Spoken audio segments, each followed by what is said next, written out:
Welcome back everyone to today's video, and in this one we're going to cover if statements and wildcards and how we can use them to better create totals and summaries of our data.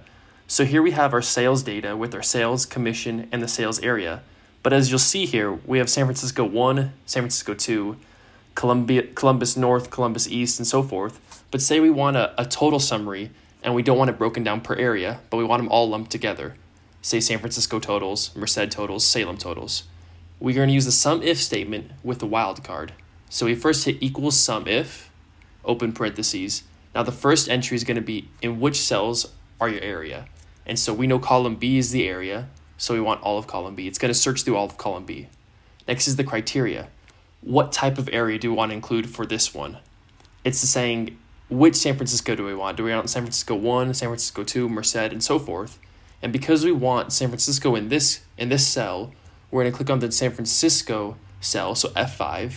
We're going to hit the ampersand, then quote, asterisk, quote. And what this is saying is it's saying San Francisco and everything after San Francisco. So if it has San Francisco A, San Francisco B, C, whatever, we want all of that. And then the last entry was where our sales data is, so column C. And as you'll check here really quick, you'll see San Francisco 1 and 2, add those together, it sums to 4,219, so it works.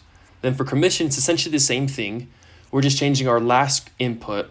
We don't want it to sum over column C because that's the sales. We want it to sum over column D because that's the commission totals.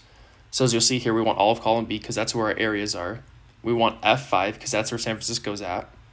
Ampersand, quote, asterisk, quote. Hit column D for commission, and there you have it. Thanks for watching, and stay tuned for more videos.